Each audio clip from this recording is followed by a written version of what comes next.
مسجد حرام سے مسجد اقصی تک حضور براق پہ گئے اور وہ اتنا سریع رفتار تھا کہ جہاں اس کی نظر جاتی تھی وہاں اس کا قدم پڑتا تھا.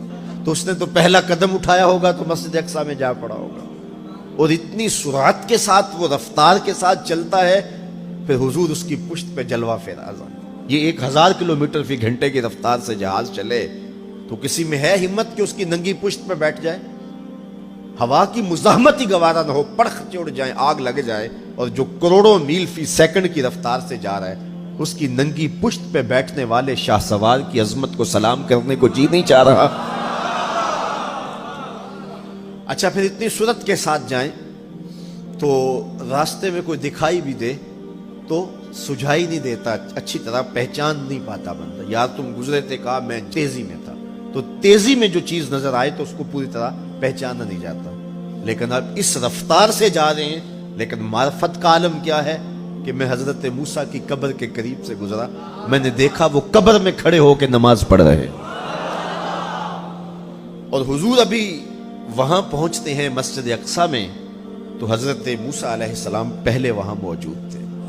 یا تو یہ ماننا پڑے گا کہ یہاں بھی موجود تھے وہاں بھی موجود تھے، اور یا پھر یہ ماننا پڑے گا کہ وہ پہلے چلے گئے.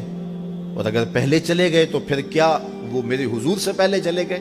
تو جواب آیا کہ نہیں، حضور علیہ السلام تو اپنی رفتار سے جا ہی نہیں رہے تھے، حضور تو جا رہے تھے براق کی رفتار سے، اور حضرت موسیٰ گئے ہیں نبوت کی رفتار سے.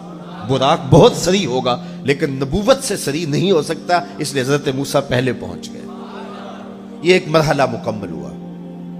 اب دوسرا مرحلہ مسجد اقصی سے لے کے پہلے آسمان تک وہ نور کی ایک سیڑھی تھی، اور یہ براق سے بھی زیادہ سریع رفتار تھی. یہ دوسرا مرحلہ تھا. اور پھر تیسرا مرحلہ پہلے آسمان سے لے کر کے 7ویں آسمان تک فرشتوں کے پروں پہ گئے، 7ویں آسمان سے سدرہ تک جبریل امین کے پروں پہ گئے. یہ چوتھا مرحلہ تھا، اور ہر مرحلہ پہلے مرحلے سے سریع تھا. اور پھر سدرہ پہ جا کے جبریل نے بھی کہا کہ آگے میں نہیں جا سکتا، لو دنوت خطوۃ لاحترقت، اگر میں آگے بڑھوں تو جل کے راکھ ہوتا ہوں. تو حضور علیہ السلام کے لیے ایک سبز نوری تخت لایا گیا جسے رف رف کہتے تھے، اس پہ حضور تشریف فرما ہوئے. پھر وہ کس صورت سے گیا؟ ان 4 مراحل سے زیادہ سریع رفتار تھا. رف رف کی منتہائی پرواز جب ہوئی تو میں اعلی حضرت کی روح سے فیض لے کے کہتا ہوں کہ رف رف کے بھی بس بس ہو گئے.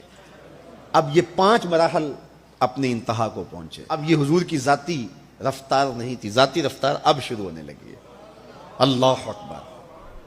پھر آواز آئی، ادنو منی یا احمد، پیارے رک کیوں گئے ہو، آگے آؤ. اللہ اکبر. اور حضور پھر اعلیٰ حضرت فرماتے ہیں کہ ڈرتے جھجکتے آگے بڑھے. کیوں؟ جلال و ہیبت کا سامنا تھا، جمال و رحمت ابھارتے تھے.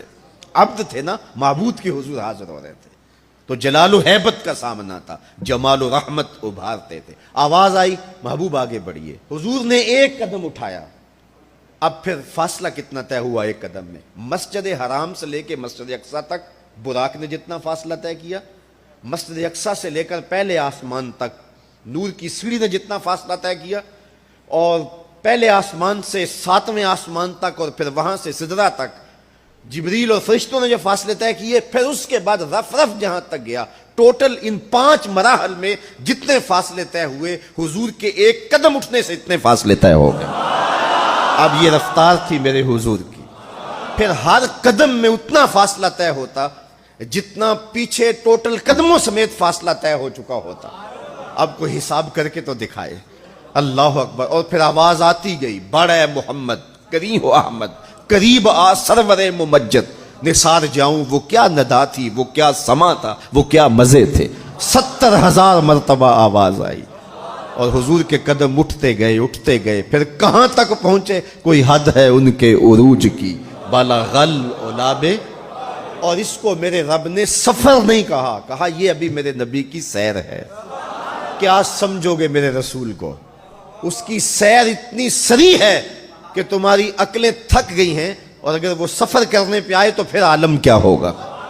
سی راز میراج محبتاں دا نہیں سی کسے دی سمجھ وچ آن والا، سدیا طالب تے گیا مطلوب ہوتے.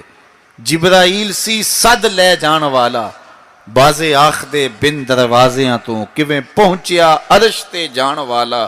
ابر عقل نو ایتھے دخل کیے جانے جان والا یا لے جان والا. یہ میرے رب کا دعویٰ ہے، اپنے محبوب کو سیر میں نے کروائی.